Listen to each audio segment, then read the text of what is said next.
नमस्कार।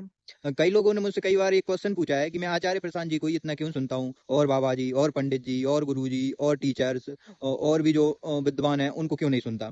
तो उसमें मेरा सरल सा जवाब है। कबीर साहब का एक भजन है कि मन मस्त हुआ तब क्या बोले, तो उसमें एक लाइन आती है कि जब हंसा पायो मान सरोवर ताल तलैया में क्यों डोले।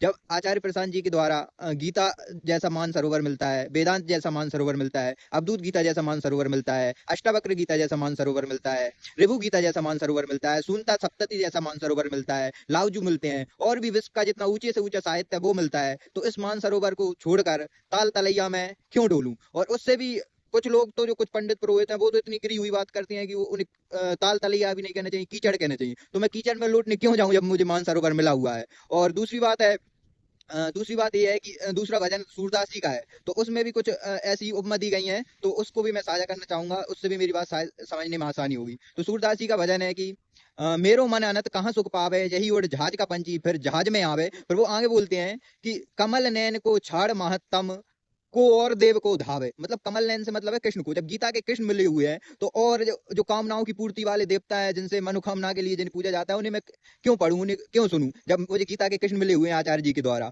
और आगे वो कहते हैं कि जब परम गंग को छोड़ दुर्मति कूप खनावे। मतलब जब परम गंगा मिली हुई है तो फिर कौन कुआं खोदने जाए, कौन ऐसी बातें सुनने जाए जहाँ महिलाओं का अपमान है, दलितों का अपमान है, जहाँ वैज्ञानिक बातें होती हैं, तो कौन वहां पर जाए। और उसके बाद वो कहते हैं कि जब मधु कर अम्बुज रस चाख्यो तो करील फल कौन खावे। जब मीठा आम का रस फल मिल रहा है तो कड़वा फल खाने कौन जाए। और कड़वा भी नहीं, मैं तो कहूंगा जहरीला फल, क्योंकि वो इतनी जहरीली बात करते हैं जो समाज के लिए बिल्कुल मिटाने वाली है। समाज को आज समाज की हालत है, जाति व्यवस्था है और भी कितनी व्यवस्थाएं जो देश की हालत है वो ऐसी बातों से हो रखी है। और उसके बाद लास्ट में वो बात करते हैं कि जब कामधेनु मिल गई है तो छेरी कौन दुआवे। तो यही कारण है कि मैं और लोगों को इतना नहीं सुनता और बिल्कुल भी नहीं सुनता, क्योंकि जब आचार्य जी के पास से सारा जो विश्व का ऊंचे से ऊंचा साहित्य है वो मिल रहा है और उनके द्वारा जो बड़े से बड़े दार्शनिक है वो मुझे मिले, शायद मैं उन्हें अपने पूरे जीवन काल में नहीं समझ पाता जो आचार्य जी से 2 साल जुड़ने में समझ लिया है।